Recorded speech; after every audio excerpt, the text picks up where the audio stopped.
In the 1980s, Chrysler had its swagger back. While the Omni and Horizon twins were sales successes in the 70s, helping them secure loans to avoid bankruptcy, later the K cars saved the company and the minivan shocked the competition and became a sales success and a money printer. But Chrysler had one more trick up its sleeve to create a product where no direct competition existed by creating the mid-sized truck segment. And they did so with the 1987 introduction of the Dodge Dakota. Welcome back to All Cars, y'all. If you're new here, my name is John, and this is a far too brief history of the Dodge Dakota. Chrysler had offered a compact truck in between 1964 and 1970 called the A100.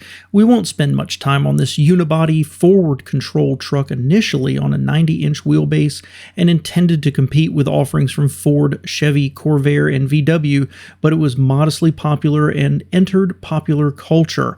In the 1970s, Chrysler was late to respond to the imported small trucks from Datsun and Toyota, and while their competitors in Chevy and Ford brought in the LUV and Courier rebadged from Japanese partners in 1972, it took Chrysler until 1979 to bring out their Dodge Ram 50 as a badge-engineered Mitsubishi Forte. Sold initially as the D50 in 79 and 80, it came with a 2-liter 4 and a 4-speed manual with optional 3-speed automatic, and the D50 Sport had a larger 2.6-liter with a 5-speed manual, all on a 109.4-inch wheelbase with a 6.5-foot box. Also oft forgotten is the Plymouth got their own version of the truck called the Plymouth Arrow. In 1982, the now renamed Ram 50 got 4-wheel drive as an option called the Power Ram 50, and also in that year, Mitsubishi began selling their Mighty Max truck in the US, leading to the cancellation of the Arrow.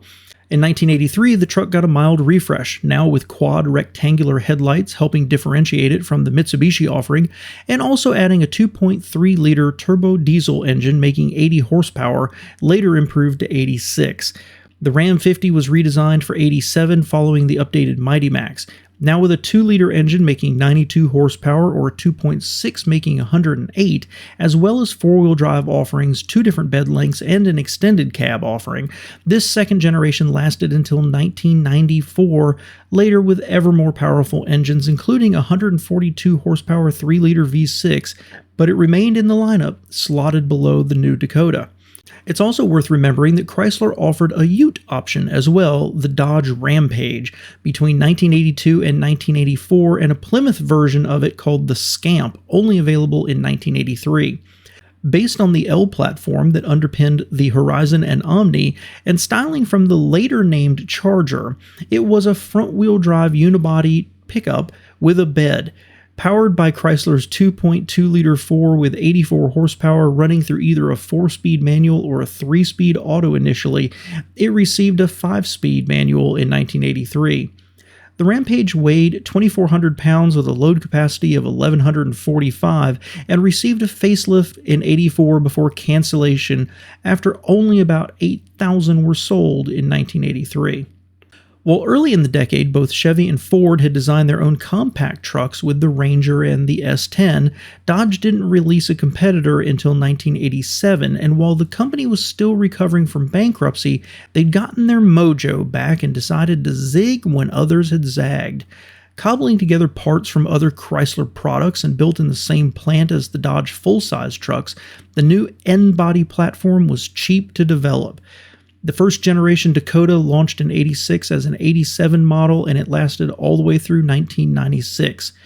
Introduced with a 4- and 6-cylinder option, 5-speed manual or 3-speed automatic, optional 4-wheel drive, and either 6.5 or 8-foot beds, it created an all-new market segment for itself as a mid-sized truck.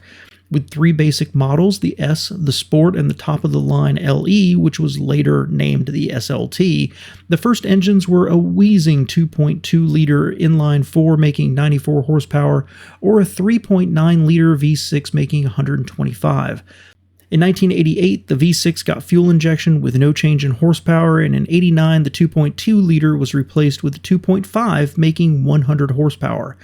Also in 89, 2 interesting models were introduced.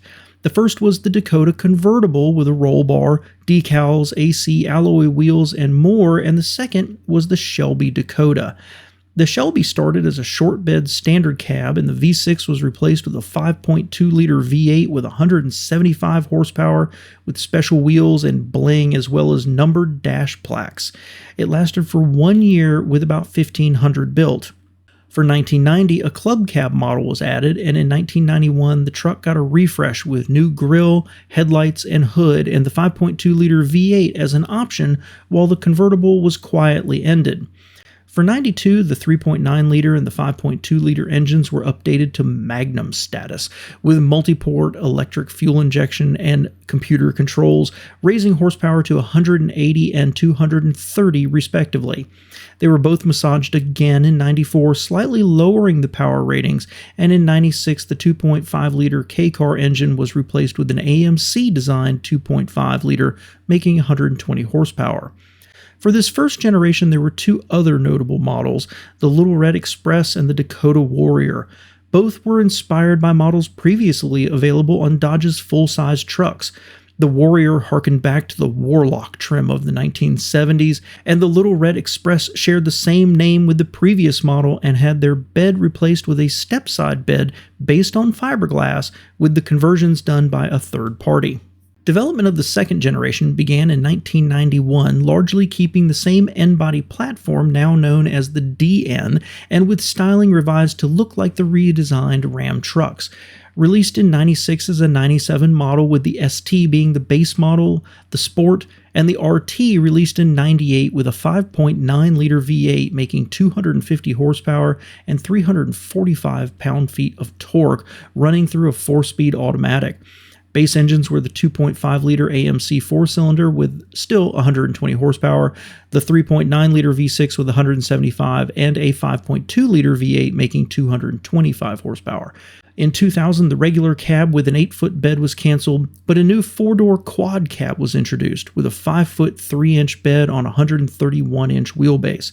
Also, the 5.2-liter V8 option was replaced with a 4.7-liter PowerTech V8, making 230 horsepower, as well as a new automatic transmission. The interior was revised for 2001, and the new SXT trim was introduced as the mid-level model following the earlier introductions of the top-of-the-line SLT trim. And then in 2002 was the last year for the 4-cylinder engine, while the 5.9-liter and the 3.9-liter engines ended after 2003, but adding a 3.7-liter PowerTech V6 making 210 horsepower. This generation also spawned the 3-row midsized Dodge Durango SUV. Mirroring the engine options and styling of the Dakota, the Durango had a slightly longer wheelbase at 116.2 and a raised roof to allow for that third row, and sold well with over 100,000 units every year. The third generation debuted as a 2005 model, still sharing a platform with the next generation Durango, and one which brought them ever closer to the full-size Ram platform. Longer and wider with new front and rear suspension, the styling was refreshed and made more chunky over the rounded look of the previous model.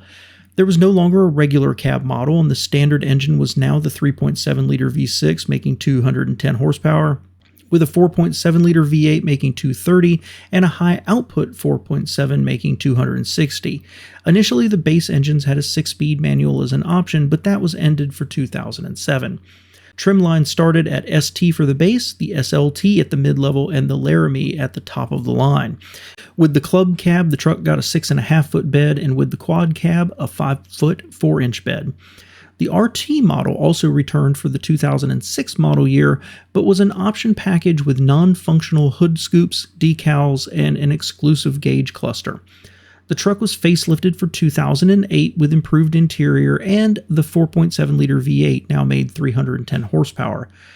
Chrysler's long-running work with Mitsubishi continued with this last generation of Dakota, as they got a version of the truck known as the Raider. Mitsubishi had canceled their Mighty Max in 1996 and took the name from the Dodge Raider SUV, which was itself a version of the Mitsubishi Montero.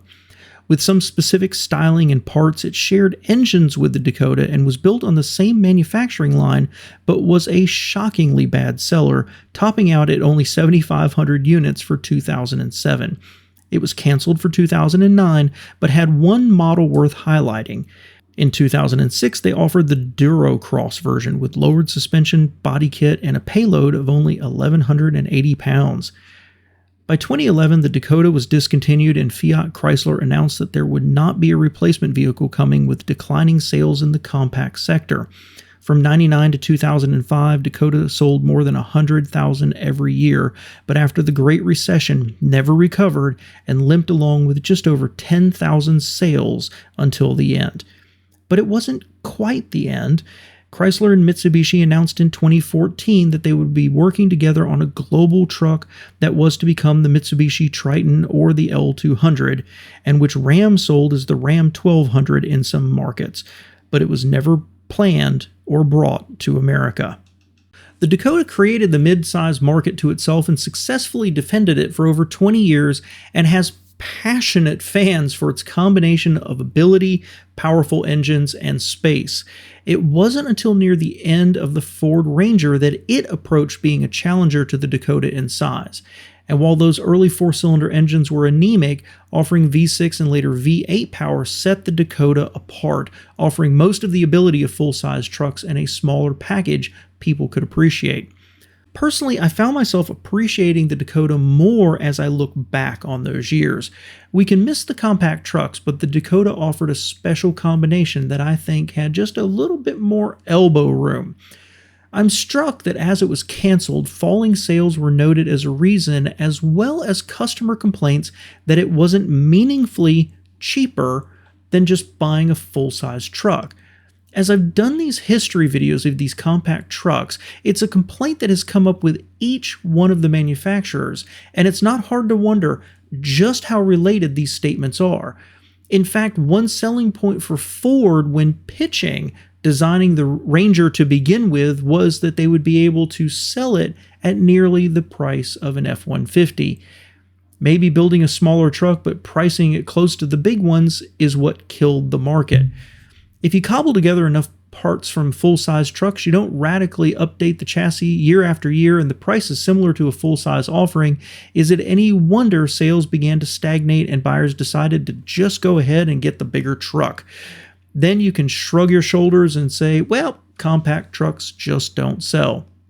The Dakota deserved better, and there has been a place for a truck like it in the market for years. Hopefully, Stellantis is listening. A special thanks to my Patreons for the continued support of the channel and helping make this all possible. And if you support independent news opinions and histories like this, please show the video some love, give me a thumbs up. Thanks so much for being here. In 1983, the truck got a mild refresh, now with quad rectangular headlamps, differentiating a cut, and also adding a 2.3-liter turbocharged cut. The third generation, dubbed Cut, took the name from the Dodge Raider SUV, which lowered suspension, body kit, and a payload of over only freak